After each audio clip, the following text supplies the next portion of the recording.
नमस्कार दोस्तों, मैं रंजित रंजन आप सभी का स्वागत करता हूं हमारे इस YouTube channel competitive study centre पर। प्रॉफिट एंड लॉस का टॉपिक है वो, उसमें से देखिएगा कोई भी एग्जाम होता है उसमें सभी में पूछता है चाहे वो छोटे लेवल का एग्जाम हो या बड़े लेवल का एग्जाम हो। सभी एग्जाम्स में अगर मैथ सेक्शन से क्वेश्चन आएगा तो प्रॉफिट लॉस से जरूर आएगा। ठीक है, तो इसी की आज हम शुरुआत करते हैं। पहले हम धीरे धीरे बेसिक्स को जानेंगे, उसके बाद फिर उस पर एक एक क्वेश्चन करके फिर उस ऊंचाइयों तक जाएंगे जहां तक वो पूछ सकता है। ठीक है दोस्तों, चलिए शुरुआत करते हैं और देखते हैं कि प्रॉफिट लॉस में आखिर कैसा कैसा कॉन्सेप्ट है, क्या क्या हमें जानना चाहिए, है ना, कौन कौन सी ऐसी बातें हैं जिसे हमें ध्यान में रखना चाहिए, और फिर उसके बाद हम उस क्वेश्चन को सॉल्व कर सकते हैं। ठीक है दोस्तों, प्रॉफिट लॉस में आपको 3-4 बातें की जानकारी होना चाहिए, जैसे सीपी, एमपी, एसपी, ये सब क्या होता है। सीपी बोले तो कॉस्ट प्राइस, एमपी यानी कि mark price, SP selling price, क्रय मूल्य, विक्रय मूल्य और अंकित मूल्य। उसके बाद में सबसे बड़ा जो बात होता है क्या, सबसे पहली बात कि चैप्टर का नाम क्या है, लाभ और हानि, यानी प्रॉफिट और लॉस। प्रॉफिट लॉस के बारे में आपको जानकारी होना चाहिए, आखिर प्रॉफिट क्या है, लॉस क्या है, ये आप लोग अच्छी तरह से जानते हैं, है ना। प्रॉफिट क्या होता है, लॉस क्या होता है, क्योंकि हम लोग हमेशा अपने जीवन में लाभ और हानि की ही बात करते हैं। कोई भी बात करते हैं, अच्छा इसमें क्या लाभ है, इसमें क्या हानि है ना, तो इसी पे आज चर्चा होगा। ठीक है दोस्तों, और एक बात कि अभी जो हम बात कर रहे हैं प्रॉफिट लॉस की, उसको बनाने के लिए उसमें हमेशा आपको सिर्फ ये नहीं पूछता है कितना प्रॉफिट हुआ कितना लॉस हुआ, आपको परसेंटेज में पूछेगा क्या कि कितने प्रतिशत का प्रॉफिट है, कितने प्रतिशत का लॉस है, या फिर क्या पूछेगा कि हमने एक सामान को खरीदा और फिर क्या किया 10% के लाभ पर बेच दिया, या फिर हमें 5% की हानि हो गई। यानी कि जो पूरा कॉन्सेप्ट है वो प्रतिशत का है ना।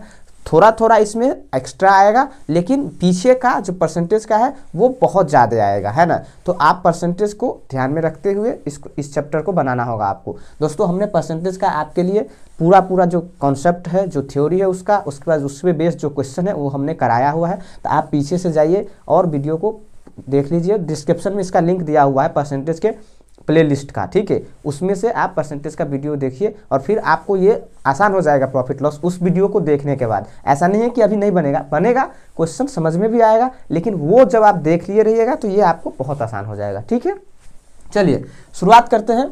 प्रॉफिट लॉस, आखिर देखते हैं प्रॉफिट लॉस में हमें क्या क्या चाहिए, कैसे कैसे जरूरी पड़ता है। ठीक है, आपको प्रॉफिट लॉस में सबसे पहले जो जानना होता है वो होता है सीपी। ठीक है, उसके बाद एसपी और एमपी। पहले हम थोड़ा सा बेसिक्स उसको ले लेते हैं, फिर उस पर क्वेश्चन करेंगे। ठीक है, अब सीपी का क्या मतलब हुआ, वो इसको बोलते हैं कॉस्ट प्राइस। क्या बोलते हैं, कॉस्ट प्राइस, है ना। इसको हिंदी में इसको क्या बोलते हैं, क्रय मूल्य, क्रय मूल्य। ठीक है, इसको बोलते हैं सेलिंग प्राइस, विक्रय मूल्य हिंदी में कहते हैं। ठीक है, उसके बाद इसको बोलते हैं मार्क प्राइस,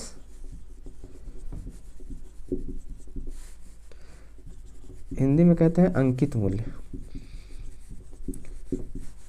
ठीक है, सेलिंग प्राइस और कॉस्ट प्राइस में क्या क्या हो सकता है दोस्तों। अगर मान लीजिए आपने किसी वस्तु को 100 रुपया में खरीदा, ठीक है, कोई भी सामान को 100 रुपया में खरीदा और 10 रुपये का लाभ पर आप उसको बेचेंगे, तो विक्रय मूल्य क्या हो जाएगा। सर 100 रुपया में हमने खरीदा, 10 का लाभ ले लिए, यानी कि 110 में किसी को बेचेंगे, है ना। इसका क्या मतलब हुआ, इसका मतलब ये हुआ कि आप क्या कर रहे हैं, सीपी में यानी कॉस्ट प्राइस में अगर प्रॉफिट को जोड़ रहे हैं तो आपका एसपी निकल रहा है ना। या फिर सीपी से आप लॉस पर बेच देंगे तो लॉस आपको क्या करना होगा, माइनस करना होगा, है ना। ठीक है, तो एसपी आएगा। वही एमपी में क्या कॉन्सेप्ट है कि एमपी में उल्टा है। कैसे कि अगर एमपी आपका, एमपी बोले तो मार्क प्राइस, मार्क प्राइस किसको बोलते हैं, लिस्टेड प्राइस भी इसको बोलते हैं, जो छपा हुआ रहता है किसी पैकेट पे देखिएगा छपा हुआ रहेगा आरएस इतना या एमआरपी इतना, है ना। एमआरपी का मतलब क्या हुआ, मैक्सिमम रिटेल प्राइस, यही होता है मार्क प्राइस, है ना। तो जो लिखा हुआ रहेगा उस पर तो सामान बिकता नहीं है, आजकल तो लोग बार्गेनिंग करने लगा है ना। तो फिर हम मार्क प्राइस से सेलिंग प्राइस पर कैसे आएंगे, जितना लिखा है उसमें से जो छोड़ देगा, और जो छोड़ेगा उसको क्या बोलते हैं, छूट यानी डिस्काउंट। तो आपको डिस्काउंट भी पता होना चाहिए, इसको बोलते हैं डिस्काउंट। यानी कि अगर एमपी में से हम डिस्काउंट को माइनस करते तो हमारा क्या आ जाएगा, सेलिंग प्राइस आ जाएगा कि नहीं। अच्छा, इसी बात को लिखते कैसे, फॉर्मूला में देखिए यहाँ पे लिख रहा हूँ मैं कि अगर हम बात करते हैं एसपी की तो क्या होगा, कॉस्ट प्राइस प्लस प्रॉफिट, या फिर इसी का होगा कॉस्ट प्राइस माइनस लॉस। एक तो ये हो जाएगा कि नहीं। ठीक है, अगर एमपी में बात करते हैं, यहाँ से एक एसपी की बात करेंगे तो एक एमपी के जो बेस होगा उस पर तो क्या होगा एमपी माइनस डिस्काउंट, यही होगा। ठीक है, यहीं से निकल कर आएगा। अगर प्रॉफिट निकालना है तो क्या हो जाएगा एसपी माइनस सीपी, लॉस निकालना होगा तो एसपी माइनस लॉस निकालना होगा तो सीपी माइनस एसपी। ठीक है, सीपी माइनस एसपी। डिस्काउंट निकालना होगा तो यहाँ से देखिए तो एसपी और एमपी माइनस एसपी, एसपी समझ गए। ठीक है, लेकिन ये पूछता नहीं है, अब परसेंटेज में पूछता है ना। तो परसेंटेज में कैसे निकालेंगे, ध्यान से देखिए, यहाँ पे देखिए या फिर यहाँ देखिए, परसेंटेज प्रॉफिट की बात करते हैं। आपको अब यहाँ से दो बातें ध्यान में रखना है, क्या कि प्रॉफिट की जो होगा गणना वो हम किस पे तुलना करेंगे, प्रॉफिट को सीपी पे यानी कॉस्ट प्राइस पे, और जो डिस्काउंट होगा उसका तुलना किस पे करेंगे एमआरपी पे यानी मार्क प्राइस पे, एमपी पे। ठीक है, तो अब प्रॉफिट के लिए हमने क्या बोला, अभी बेस हमारा क्या रहेगा सीपी रहेगा, तो सीपी बेस है तो प्रॉफिट परसेंटेज बराबर क्या होगा, ऊपर होगा प्रॉफिट, नीचे होगा सीपी, और उसको मल्टीप्लाई करेंगे 100 से। 100 से क्यों, क्योंकि 100 से मल्टीप्लाई करते तो परसेंटेज का साइन लगाते, ये हम परसेंटेज में बताएं आपको। अगर इसी पे लॉस प्रतिशत का बात करें तो क्या होगा, तो ऊपर में लॉस, नीचे सीपी और मल्टीप्लाई 100 से, समझ गए। डिस्काउंट परसेंट की बात करते हैं तो क्या होगा, डिस्काउंट अपॉन एमपी इंटू 100। समझ में आ रहा है आप लोगों को। ठीक है, इसमें जो दोस्तों ये जो इतना था ये सब चीज़ें ये बेसिक बातें हैं, लेकिन आपको जानना जरूरी है क्योंकि हम बड़े बड़े क्वेश्चन में लगाएंगे। परसेंटेज प्रॉफिट निकालना होगा तो प्रॉफिट अपॉन सीपी इंटू 100 है ना। ठीक है, यहाँ तक समझ में आ गया सभी को। ठीक है, अब क्या करते हैं, अब इस पर जो थोड़ा थोड़ा बेसिक क्वेश्चन है वो लेते हैं, फिर उससे थोड़ा थोड़ा आगे बढ़ेंगे। ठीक है, एक और आप यहाँ से कर सकते हैं क्या, एसपी बराबर लिख लीजिए कि अगर मान लीजिए सीपी बराबर क्या होता है, जब हमारे पास परसेंटेज प्रॉफिट भी दिया रहता है ना, और एसपी भी दिया रहता है और सीपी पूछता है तो क्या होगा, तो सीपी बराबर हो जाएगा SP multiply 100 upon 100 plus minus profit या लॉस परसेंट। यानी कि कहने का क्या मतलब हुआ कि अगर हमारे पास परसेंटेज प्रॉफिट दिया हुआ है तो प्लस और लॉस दिया हुआ है तो माइनस। समझ गए, यहाँ से भी हम क्या कर सकते हैं सीपी निकाल सकते हैं, लेकिन हमने ज़्यादा फॉर्मूला का यूज नहीं करेंगे क्वेश्चन में। क्यों नहीं करेंगे, क्योंकि फॉर्मूला लगाने में हमें टाइम लगता है ना। हमने परसेंटेज पढ़ा हुआ है तो हम क्या करेंगे, परसेंटेज का कॉन्सेप्ट को इसमें अप्लाई करेंगे। रेशियो पढ़ा हुआ है, रेशियो भी हमने पढ़ाया है आप लोगों को, आप जाकर देखिए उस वीडियो को। तो रेशियो का कॉन्सेप्ट अप्लाई करके इस प्रॉफिट एंड लॉस के चैप्टर को बहुत ही आसान बना देंगे। ठीक है दोस्तों, चलिए आइए देखते हैं आज की क्लास का पहला क्वेश्चन कैसा है। एकदम बेसिक क्वेश्चन से शुरुआत करते हैं, आइए देखते हैं।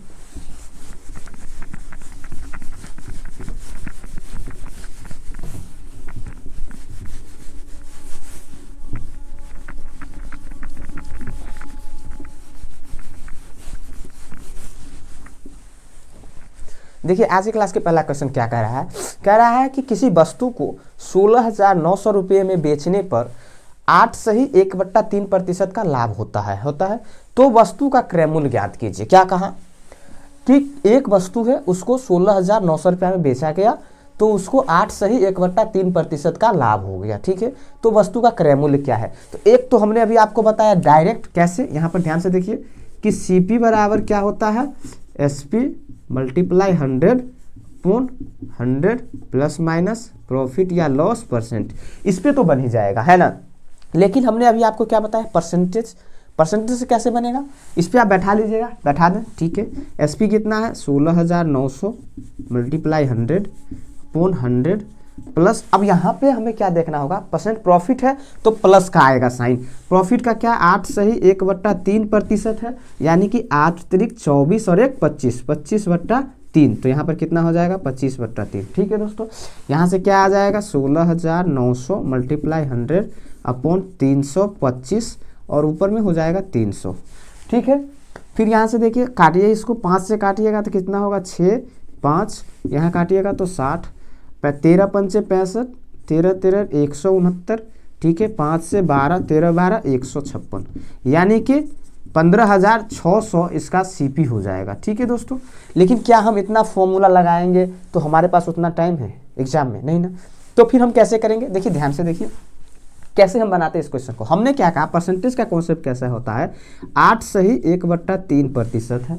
इस प्रतिशत को हम फ्रैक्शन मान में चेंज करते हैं तो ये कितना होता है 1/12, यही होता है 1/12 होता है। ठीक है, उसके बाद में क्या होगा 1/12 का मतलब क्या है, हमने परसेंटेज में पढ़ा कि जो हमारा नीचे का डिनोमिनेटर होता है वो हमारा बेस वैल्यू हो जाता है, बेस वैल्यू है ना, और ऊपर जो होता है वो हमारा परसेंटेज रिजल्ट हो जाता है किसका, इस बेस वैल्यू का, यानी कि 12 का 8 सही 1/3% 1 होगा, है ना। तो फिर इसका मतलब क्या हुआ, अब बेस वैल्यू की बात करेंगे तो अभी हमारे पास बेस वैल्यू क्या है, सीपी है। प्रॉफिट और लॉस की गणना हम किस पे करते हैं, सीपी पे, तो हम इसको क्या करते हैं सीपी मानते हैं। तो अगर सीपी हमारा 12 है तो एसपी कितना हो जाएगा, 1 का प्रॉफिट आप ले लिए हैं तो 13 हो जाएगा, जबकि 13 का वैल्यू क्वेश्चन में दिया हुआ है 16,900, यही दिया हुआ। एसपी आपने बेचा कितना में प्रोडक्ट को, 16,900 में, जबकि यहाँ तो 13 यूनिट आपको बेचने के लिए आ रहा है, तो 13 यूनिट का मान 16,900 है, तो 1 यूनिट का कितना हो जाएगा 1300। तो सीपी निकालना था यानी कि 12 यूनिट का, तो कितना हो जाता 1300 गुणे 12, 15,600। यही इस क्वेश्चन का सही आंसर है। इस क्वेश्चन का सीपी कितना होगा 15,600। समझ में आ रहा है दोस्तों, आशा करते हैं आता होगा समझ में। एक तो फॉर्मूला से हम बना सकते हैं, आपको जिससे अच्छा है उससे बनाइए, लेकिन हम इसको इसलिए रिकमेंडेड नहीं करते हैं क्योंकि इसमें देखते हैं कितना काम करना पड़ता है। इसमें कुछ नहीं, अभी हम समझाने के लिए इतना लिखे, नहीं तो हम ऐसे समझ जाते हमारा बेस वैल्यू 12 है, 1% रिजल्ट है यानी कि 13 होगा, 13 का मान दिया हुआ है, 1 का मान निकाल कर 12 का मान से हम मल्टीप्लाई कर देंगे। समझ गए दोस्तों, ठीक है। चलिए अगला क्वेश्चन लेते हैं, देखते हैं अगला क्वेश्चन क्या है। क्या है अगला क्वेश्चन कि किसी वस्तु को 90,000 रुपये में बेचने पर 10% की हानि होती है, ठीक है। तो वस्तु का क्रय मूल्य क्या है, सेम क्वेश्चन है, बनाकर देखिए। क्या कहा कि 10% का हानि हो जाता है कब, जब हम 90,000 में बेचते हैं, ठीक है। आइए बनाइए इस क्वेश्चन को, देखिए तो क्या होगा।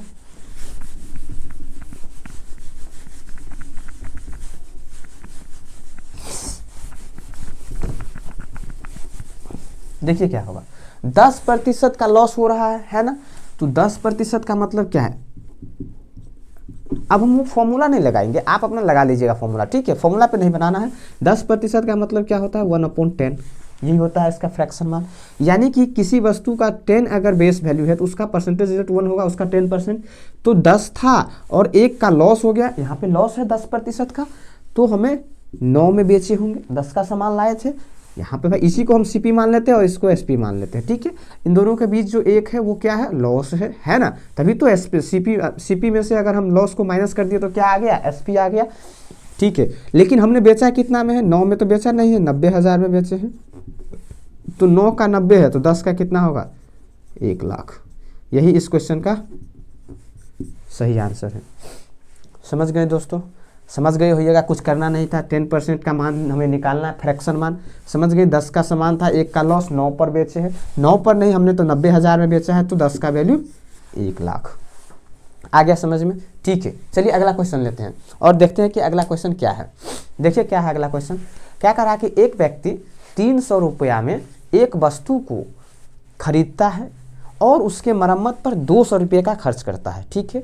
उसके बाद भी उसे जब वो बेच रहा है तो 20% का लाभ हो रहा है, ठीक है। क्या कहता है कि अगर वो उसे मरम्मत पर 200 रुपये खर्च करता है फिर भी उसे 20% का लाभ होता है, तो वस्तु का विक्रय मूल्य क्या है। ओ विक्रय मूल्य पूछा, अब क्या पूछ रहा है वो, अब कॉस्ट प्राइस नहीं पूछा, एसपी पूछ रहा है, सेलिंग प्राइस।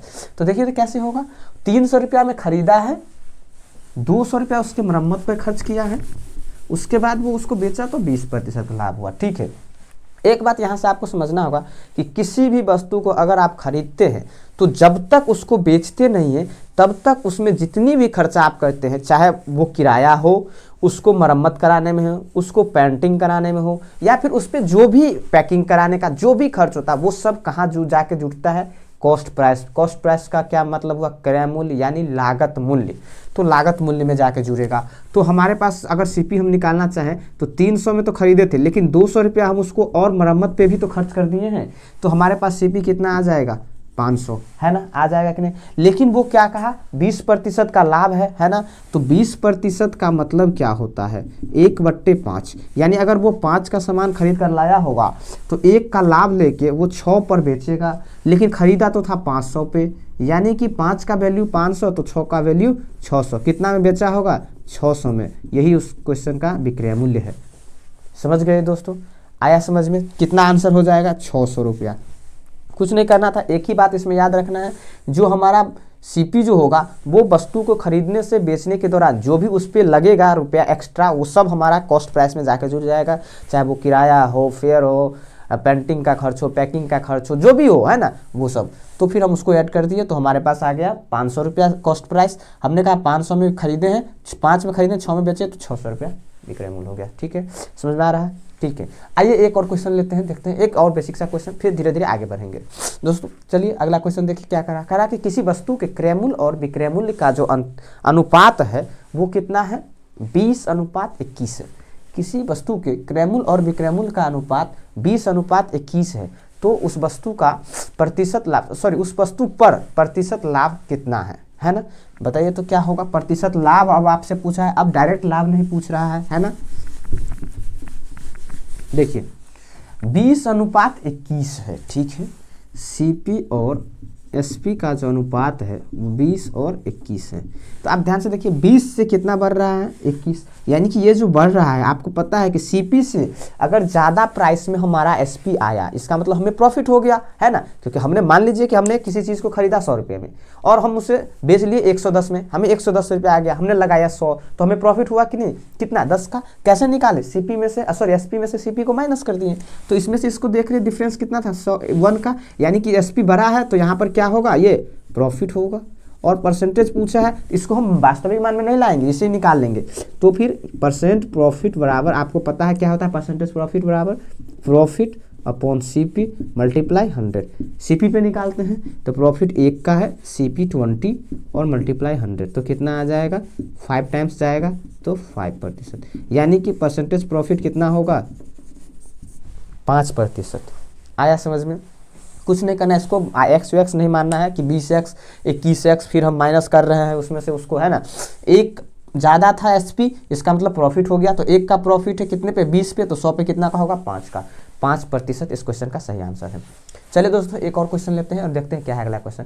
कह रहा है कि किसी वस्तु का विक्रय मूल्य तथा क्रय मूल्य का अनुपात 15:12 है, तो लाभ या हानि प्रतिशत ज्ञात कीजिए। देखिए इसमें आपको थोड़ा सा ध्यान देना है ना? अगर ध्यान से देखिएगा तो बन जाएगा। इस क्वेश्चन का आंसर आप हमें कमेंट बॉक्स में दीजिएगा। क्या है? एक बार और पढ़ देते हैं। किसी वस्तु का विक्रय मूल्य तथा क्रय मूल्य का जो अनुपात है वो 15:12 है। आपको बताना है कि इसमें लाभ हो रहा है या हानि, वो भी परसेंटेज में, कितना लाभ कितना हानि हुआ है। ठीक है दोस्तों, इस क्वेश्चन का आंसर आप हमें कमेंट बॉक्स में दीजिएगा, क्योंकि ये क्वेश्चन सेम क्वेश्चन है, आसान है, थोड़ा सा ट्रिकी है ना?